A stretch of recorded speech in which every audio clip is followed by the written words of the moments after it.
Lovely stuff. This is such an interesting room. It's full of characters. You're all very interesting. I like that we've got this comedy audience here. And then in the corner, this strange little French bistro with 3 couples. It's just bizarre.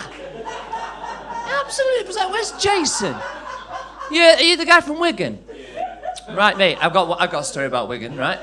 I did a gig in Wigan, in a pub. Spoilers, right?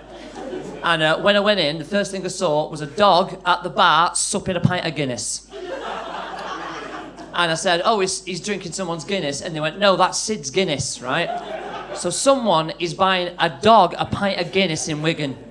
And then I asked for a pint of cider, and the lady pulled the pump, and a spider came out. And then, even though she saw that, she pulled the pint, and I was like, well, that's lovely, that. Can I have one that doesn't have a drowning spider in it? And she looked at me in that way that was like, oh, fucking la-di-da. I love this side here, right? We got the Spice Girls, and then, now they've been, aped by 911. Said deep cut boy band reference for you. Oh, you guys look the business. I love it. Fucking, how is the Yordic Viking Museum doing? I'm going to do some jokes for you out of my book here, which is looks like a videotape. Handy, because most of my jokes in 2024 are as relevant as the VHS tape. Some of you might find these jokes funny, some of you might not. Which is grand. If you don't find them funny, you can look at each other afterwards and go, wow, that chick with the beard that won Eurovision. Better singer than a comedian, it turns out. So my name is Ash Preston. What have I achieved recently? Well, I am the 3-time Northwest Regional semi-finalist of the Charles Manson lookalike competition. And he's dead now, which means this year's competition, you're looking at the new national finalist, guys. I'm going to make myself infamous. You'd think being compared to a cult leader would be the worst thing anyone could say about your appearance, but I've met people, and while I like humanity, I think we're also shitheads, right? And I had this lady in Manchester come up to me, really old lady, right? And I was shivering, having a cigarette because it was pissing down. And she came up to me, and she gave me a £1 coin. And I know what she was thinking. Oh, hello there, Mr. No Fixed Abode, right? And for some reason, I really wanted to make a point about this, so I sort of tapped her on the shoulder and I said, excuse me, sorry, hi, I don't actually need this. And she did this extraordinary thing, right? She clasped the £1 into my hand, and she looked me in the eyes and she went, oh, that's very brave. And walked off. Still had the £1 in my hand. So she still thought I was homeless, but probably just going through the denial stages. It's not the worst thing looking like this, though. I've had some TV auditions. No one went woo, thank you. As what, Ash, an E-fit on Crime Watch? Yeah, I'm sure. No, what happened was I got asked to do an audition for something, because they said, Mr. Preston, we love the way you look, right? And I am a shallow person, so I went on to the audition. And they sat me down and said, we've got this role for you. And they said, can we ask you a question? Have you heard of the Yorkshire Ripper Peter Sutcliffe? And it was the way they worded it. They said, have you heard of? And part of me just wanted to be like, no, never heard of him. Sell me the part. From what you've said, he sounds like quite a character. And what happened was I didn't get the part, right? And I was like, oh, never mind. But then 8 months later, I got asked to do this other audition. And again, they said, you'd look really good for this role. And I went in, they sat me down, and they said, we'd like you to audition for the part of Peter Sutcliffe, the Yorkshire Ripper. And some of you might be thinking, oh, Ash, have you just repeated the same joke? No, I got asked twice by 2 different production companies. And to really, really make my life feel great, I didn't get the part twice. Now, if you fail at something once, I don't think it matters, right? Yeah, pull your boots up, do something else, right? But if you fail at something twice, even though you didn't need it or want it once, you do start developing a bit of a complex. You do start looking in the mirror, not in a good way, and you start thinking, ha ha ha, is it me? Am I not good enough to be the Yorkshire Ripper, Peter Sutcliffe?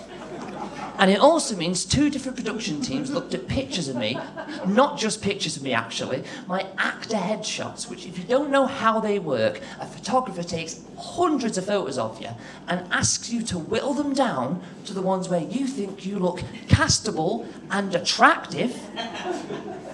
And they've gone, murderer.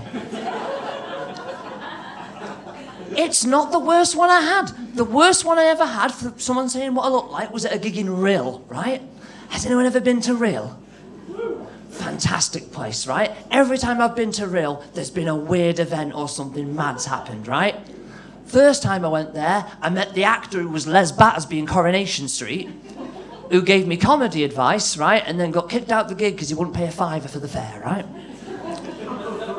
Mad fucking place, right? It's one of those places that looks like it got bombed during World War II. And everyone went, nah, leave it as it is now. Got a bit of character, hasn't it? And what happened at this gig was I did the show, and then a lady came up to me and she went, I've got a look-alike about you. And I went, oh, Christ, go ahead. And she went, I think you look like the singer James Blunt if You're Beautiful hadn't have been a hit. Because my life is brilliant, isn't it? I kind of worry that if comedy doesn't work out, I don't know what I'll kind of do. But I kind of have backup plans, right? I've got a dream, right? Not unlike a Martin Luther King one, not that big, but like I've got like little, aims. And I'll give you one, right? If comedy doesn't work out, I'd still like to do something in the media and stuff. And I'd like to be the manager of the first ever Human Centipede boy band. Gasp at my dreams, thanks very much. You're not going to be laughing when you buy the first record by One Digestion, are you? That's actually a toned-down version of that. The boy band was originally going to be called Take That Shit in Your Mouth. I just thought it was in bad taste. So. I love the guy going, it's bad taste. I had a weird thing happen, I'll finish on this. I had a weird thing happen during the lockdown, though, which we're still dining out on for comedy. But what happened was my mum and sister had a bit of a weird turn. They joined a cult, right? Yeah, cults are generally quite hilarious, aren't they? I know it's all right, mass death, LOL. But to be honest, I apologise. I'm being facetious and maybe fibbing here because I call it a cult. My mum and sis, they call it Slimming World. Yeah, but it's a cult, isn't it? Real talk. You know what they call the calories in Slimming World? Sins. I think that's a bit heavy-handed, right? A bank robbery, embezzlement, the occasional murder, right? I'd say that's a bit of a sin. Leftover cottage pie? And it's a weird thing, right, because my sister's all right about it. My mum is a little more what I would call indoctrinated to the cause, right? So I ask her how Slimming World, she's like, son, since your mother began what she calls the programme, I am what you would call a new woman. I went, right? And she went, son, I've been on Slimming World for 8 weeks and I know what a smack addict feels like. And I'm like, you're going to have to explain. And she went, well, I watched this documentary about people who go cold turkey, right? That's the action she made, cold turkeys. Real empathy. And she went, and what we do when they wean off, right? When they wean off and they go clean, right? Is they get the shakes. They get the shakes and stuff. And I'm like, right, well, I haven't had a bar of dairy milk for 8 weeks, son. Shaking like a leaf I am. And I'm like, Mum, you can't compare giving up smack to giving up dairy milk chocolate. It doesn't really work. And she goes, yeah, it's the same thing. We both get the shakes. We're both weaning off. And I'm like, no. There's a psychological reason behind it. What I'm trying to say, Mum, is I've never seen anyone down a back alley giving a blowjob for a Freddo. But I can always be surprised. You've been lovely. Keep coming to this night. It's great. If you want to follow me, you can. I'm getting the 9:30 from Piccadilly Station. See what happens there. I've been Ash Preston. Enjoy the rest of your evening. Stay alive!